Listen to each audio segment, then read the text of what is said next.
গত কয়েক দশকের মধ্যে সবচেয়ে ভয়াবহ রক্তক্ষয়ী সংঘাতের সাক্ষী হচ্ছে ইরান।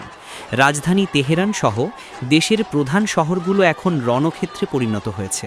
সবশেষ খবর অনুযায়ী গত বৃহস্পতিবার রাতে শুধুমাত্র তেহরানেই নিরাপত্তা বাহিনীর গুলিতে ২০০ জনেরও বেশি বিক্ষোভকারী নিহত হয়েছেন বলে বিভিন্ন আন্তর্জাতিক সংবাদ মাধ্যম যেমন টাইম ম্যাগাজিন এবং স্থানীয় চিকিৎসা সূত্রে দাবি করা হয়েছে। শুক্রবার ৯ জানুয়ারি রাত থেকে ইরান প্রায় সম্পূর্ণভাবে বিশ্ব থেকে বিচ্ছিন্ন হয়ে পড়েছে। বিক্ষোভের খবর ও ভিডিও ছড়িয়ে পড়া রোধ করতে সরকার দেশ জুড়ে ইন্টারনেট ও মোবাইল নেটওয়ার্ক সম্পূর্ণ বন্ধ করে দিয়েছে। নেট ব্লকসের তথ্যমতে এটি ইরানের ইতিহাসের অন্যতম বড় ডিজিটাল ব্ল্যাকআউট। মানবাধিকার সংস্থাগুলোর মতে দেশ জুড়ে নিহতের সংখ্যা কয়েকশো ছাড়িয়ে যেতে পারে। শুধুমাত্র তেহরানের হাসপাতালগুলোতেই কয়েকশো মরদেহের তথ্য পাওয়া গেছে। এ পর্যন্ত প্রায় ২৩০০ মানুষকে গ্রেফতার করা হয়েছে। পরিস্থিতি নিয়ন্ত্রণে আনতে পুলিশ বাহিনীকে হটিয়ে রাস্তায় নেমেছে elite force Islamic revolutionary guards core.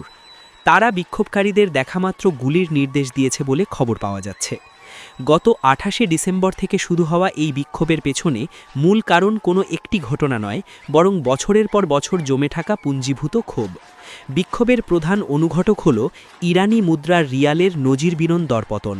বর্তমানে মার্কিন ডলারের মান দাঁড়িয়েছে প্রায় ১৪ লাখ রিয়াল। মুদ্রাস্ফীতি ৫০% ছাড়িয়ে যাওয়ায় সাধারণ মানুষের পক্ষে দুবেলা খাবার জোটানো অসম্ভব হয়ে পড়েছে।